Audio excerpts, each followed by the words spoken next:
उठती हुई तरंगों के साथ समुद्र बहुत अच्छा लगता है। जब तरंगे शांत हो जाती तो समुद्र ऐसा लगता है कि सोया हुआ।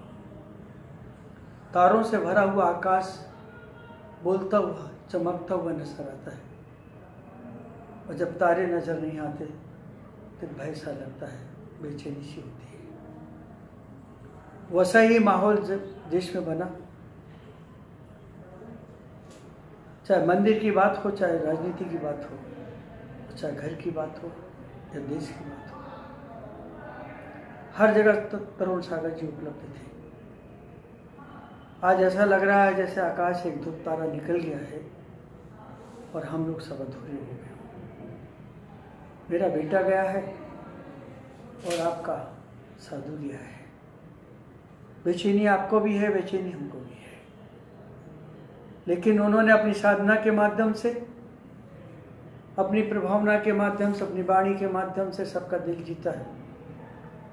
मुझे आश्चर्य तब लगता है जिन्होंने नहीं देखा या बहुत दूर सुदूर है, जिन्हें अनुभव नहीं हुए। तरुण सागर जी की सिर्फ एक ही बात थी, एक ही मांग थी कि मुझे औषध नहीं खाना है, मुझे कहीं नहीं जाना है, मुझे तो मेरे गुरु का आशीर्वाद दो। जब मेरी उनसे बात हुई तो उन्होंने कहा था, गुरु जी मेरा समय आ रहा है, मुझे अब समाधि दे दें। तब मैंने मोहब्बत उनसे कहा था कि बेटे अभी देश को तुम्हारी ज़रूरत है, समाज को तुम्हारी ज़रूरत है, अभी तुम्हें बहुत कुछ काम करना है। लेकिन वो बोले कि नहीं गुरु जी, अब मैंने बहुत दे लिया है सब, अब मुझे अब इजाज़त दो और मुझे समाधि की स्वीकृति दो। मैं टालता रहा। उनका जो उद्देश्य था, उनकी जो धारणा थी, उन्होंने अपने संकल्प को कैसे पूरा किया। आपको लगता होगी वो वेदना नहीं थी। वो अगर आपके मकान में आग लगे तो आप अपना सामान निकालोगे, बाहर रखोगे, तो तरुण सागर जी ने अपना वो सामान, वो अपनी चेतना, वो साधना को बचाया। मकान जल रहा है, जलने दो। उन्हें उस मकान का त्याग किया, जगत का त्याग नहीं किया। अपने को क्या, एक ऐसा साधक जब आपके निकट आता तो आपका हो जाता है। एक ऐसा साधक जब गुरु के पास होता है तो गुरु के चरणों पर नहीं छूटता है।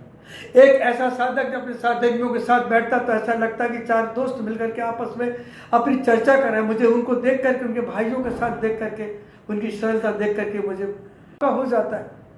एक ऐसा साधक जब गुरु के पास होता है तो गुरु के चरणों पर नहीं छूटता है। एक ऐसा साधक जब अपने साधकियों के साथ बैठता तो ऐसा लगता है कि चार दोस्त मिलकर के आपस में अपनी चर्चा कर रहे हैं। मुझे उनको देख करके, उनके भाइयों के साथ देख करके, उनकी सरलता देख करके मुझे बहुत खुशी होती थी। और आज मैं जो महसूस कर रहा हूं वो मेरे ही पास है। उन्होंने किसको क्या नहीं दिया।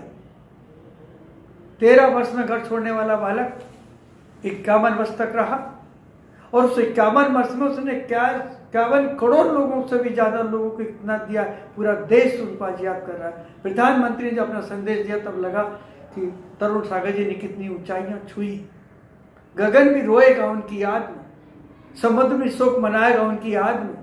सितारे आज तुम्हें नजर नहीं आएंगे क्योंकि धरती का सितारा आज चला गया है। मैं चाहता हूं, कौन कहता है कि तरुण सागर चले गए? अरे दिल अपना खोल कर देखो, तुम्हारे दिल में बस गए, जा ही नहीं सकते हो। उनका एक एक उपदेश, उनके कड़वे प्रवचन, उनके इशारे, उनका मुस्कुराना, उनका कस के बोलना, उन्हें तुम्हें झकझोरना, आबाल वृद्ध से लेकर के, और उन्हीं की तो चर्चा थी। सब थमते थे। आज तुम्हारी सांस थमना नहीं चाहिए, बल्कि तुम्हारी सांसों के अंदर तुम आज आंख बंद करके देखोगे तरुण सागर तुम्हारे अंदर दौड़ रहे होंगे। और जब तो उनके सब तुम्हारे सामने आएंगे, तुम्हारा मार्गदर्शन कर रहे होंगे, तरुण सागर गए नहीं। अभी तक तो वो स्टेज पर बैठे मिलते थे, तो दिल के अंदर बैठे मिलेंगे। अब मुझे अपने बेटे की बहुत याद आ रही है। इतनी समय नहीं आई जितनी हमारे, उतना आप नहीं कर पाओगे, नहीं रहोगे जितना आज आप महसूस कर रहे हैं। वो आपके भीतर है, वो आपसे बाहर नहीं है। आप उनको पढ़िए, सुनिए, समझिए, और जो कुछ धरोहर तुम्हें दे के गए हैं उसको अपने आचरण में उतार के देखिए। तुम्हारे घर में भी एक तरुण सागर हो जाएगा। ऐसा तुम्हारी जिंदगी बन जाएगी। तरुण सागर मेरे नहीं थे, तुम्हारे लिए आए थे, मैं तो निमित्त था, और उस निमित्त के कारण से आज सब कुछ देके बांट करके चले, कुछ नहीं ले गए, कुछ नहीं ले गए। तुम्हारी पीड़ाएं थी, उनके अंदर कोई पीड़ा नहीं थी। अगर जो पीड़ा तुम्हें दिख रही थी, या जिनको दिखी, या जिन साधुओं को दिखी, वो पीड़ा घर घर की थी, हर दिल की पीड़ा थी जो उन्होंने अपने अंदर ली थी। और आज वो पीड़ा को लोग समझ नहीं पाए कि उन्हें तकलीफ है, उन्हें पीड़ा है, उन्हें दर्द है। वो अस्पताल गए, बाबू अस्पताल नहीं गए हैं, हो सकता आखिरी दर्शन वहाँ के लोगों को करना होगा, तो वो तो कहे कि मुझे ना औषध की ज़रूरत है, ना दवाई की ज़रूरत है, बस मुझे तो अपने गुरु की ज़रूरत है, उनका आशीर्वाद दिला दो। और अपनी जिद करके वो आए, और आने के बाद उन्होंने जब मुझसे कहा कि एक बार आपका चेहरा देखना चाहता हूँ। कितना सजग साधक था, कितना निर्मोही था, देह की चिंता नहीं की, सिर्फ एक बार चेहरा दिखा दो, और चेहरा देखने के बाद ही तुमने विदा ली है। इससे ज़्यादा सजगता, अलर्ट, अमूर्छित कौन होगा? वो साधक तरुण सागर होगा। हंसते हंसते देख के गया।